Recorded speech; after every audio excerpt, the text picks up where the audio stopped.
Do you ever see yourself going back to more blockbuster, big budget type films, or do you prefer this? I don't know. I mean, I always kind of fool myself sometimes into thinking that there's some kind of macro plan to like my decision making, but it's not. I mean, it's just sort of, you just try and find anything which you hopefully will connect to, and you think you can somehow make it a little bit better, or just do anything with it. I don't know. I mean, I all like getting into Twilight and everything felt so accidental.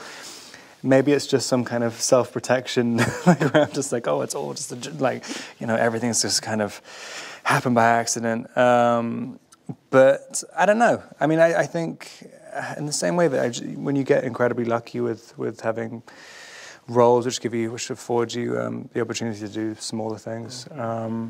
What appealed to you about Good Time? Because it's a dark role. There was no role when I first signed up to it. There's no script or anything. I just really liked the trailer to the director's previous movie.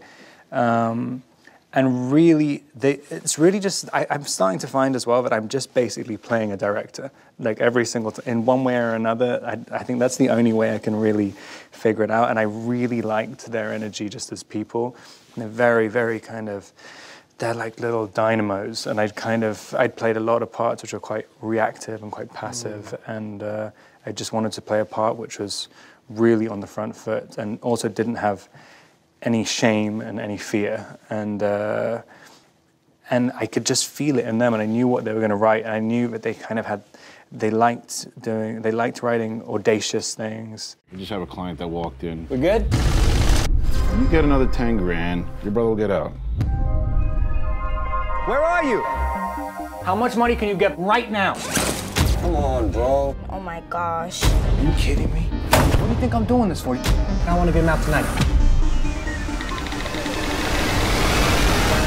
And talking about doing things that you're afraid of, I mean, in the first draft of the script, there were certain scenes in it where I was reading, going, like, Jesus, I don't even know if this is legal. It's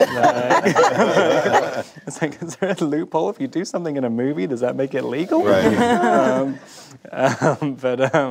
But yeah, I kind of, and it's exciting. I mean, there's so many other things that get in the way of making a movie, like whether people who are providing the money say you can't do this, or you know, and when you have someone who's really kind of punk and just says, I don't even care. I have this opportunity to make it, and this might be my last opportunity. I'm going to do whatever I want.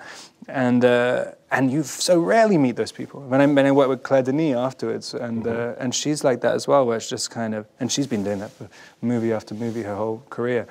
I think it's just like, you know, my own insecurities or whatever. I want to find someone who doesn't have them and just be like, okay, if I just hold onto the train will go through the wall and everything will be fine.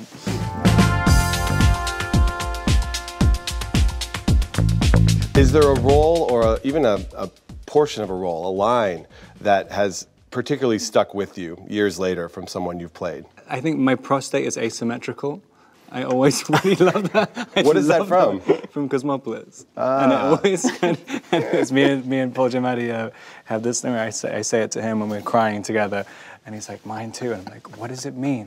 And he's like, it's nothing. It's a harmless variation. At your age, why worry about it? And it's one of my favorite scenes I've ever done. But there's something there's something really profound for me anyway. Couldn't tell you what it means, right. But it really meant something. It really, really means something to me. Okay.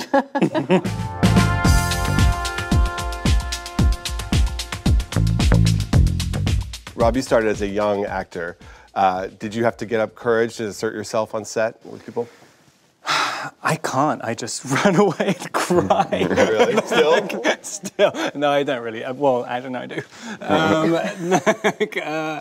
No, I mean, it's such a weird thing because you kind of, I think, as soon as you have to be asserting yourself to a director, it kind of breaks the fourth wall. I want someone to be seeing, you know, it's not supposed to be you when you walk onto set. Mm-hmm. And so if you're suddenly, the awareness of the unreality of everything suddenly becomes too much for me. So I just try and avoid it, and hopefully they'll just see what they're doing that's wrong. Never, ever, ever works. It just gets worse and worse.